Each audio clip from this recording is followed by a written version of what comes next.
We spend so much of our time on the road worried about other cars, right? But what if I told you the most dangerous place is the one where you feel the safest? We're talking about your own lane. It's a pretty unsettling idea, but the biggest threats are often hiding right there in plain sight. And this quote, well, it just hits the nail on the head. It perfectly captures that false sense of security we all have, because these in-lane dangers, they happen so fast, often with absolutely zero warning. And that's what makes them so incredibly deadly. Okay, let's make this real for a second. I want you to actually think about this. You're cruising down the highway. You glance down to change a song, check a notification on your phone. It feels like nothing, right? Just 2 seconds. But at highway speed, how much ground have you actually covered? 100 yards. That's the answer. In just 2 seconds, you have driven the entire length of a football field, completely blind. When you think about it like that, wow. It really brings home how a tiny, tiny distraction can lead to some massive, life-changing consequences. So that single moment of distraction is all it takes to open the door to all kinds of invisible threats. So now let's start peeling back the layers and look at the dangers that can just pop up right inside your lane when you are least expecting them. So have you ever been stuck in one of these? You're just crawling along for miles, you're looking for an accident, and there's nothing. Then, poof, traffic is clear. You just went through a phantom traffic jam. And it's crazy because it can all start with just one person tapping their brakes for no good reason, creating this shock wave of brake lights that travels backwards for miles. And it's not just those phantom jams, of course. We've got these everyday dangers we all see, and maybe even do. A little drift because you're tired, edging over the line just a bit, or even trying to figure out where your lane is because the markings are so faded. Each one seems like a small thing, but any one of them can set up a complete disaster.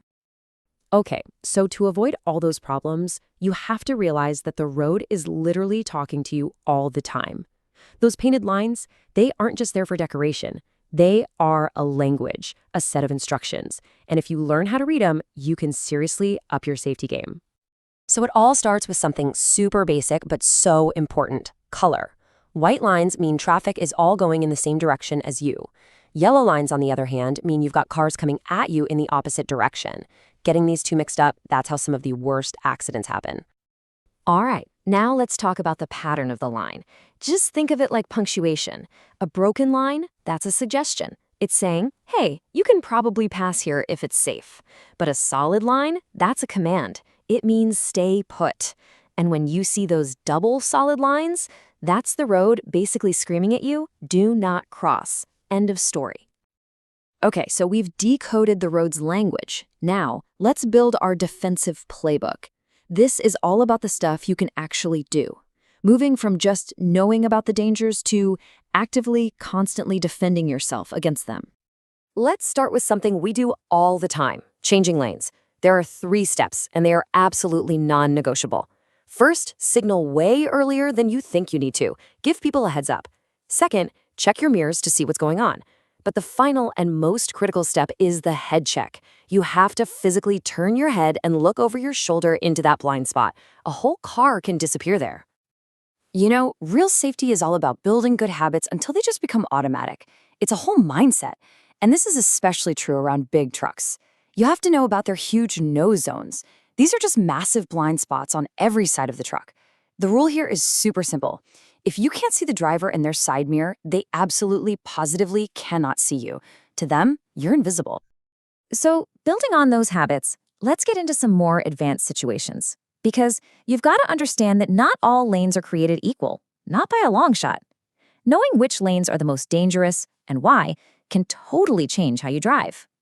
Out on a big freeway, the danger really likes to hang out on the edges. That far left lane, that's the fast lane for a reason. High speeds, aggressive drivers, and basically zero room for error. But then you've got the far right lane, which has its own set of problems. Cars jumping on and off the highway, slow trucks, stalled cars, you name it. They're both risky, but in completely different ways. But the second you get off the highway and into the city, the whole script just flips. All of a sudden, that far right lane becomes an absolute minefield. You've got people making right turns, cars pulling out of parking spots, city buses stopping every block, not to mention cyclists and pedestrians. It's just a constant stream of chaos you have to be ready for. And this chaos brings us to a topic that confuses a lot of people: motorcycles, specifically how they share lanes with us. So let's get the terms straight, okay? Lane splitting is when a motorcycle rides between lanes of slow-moving traffic.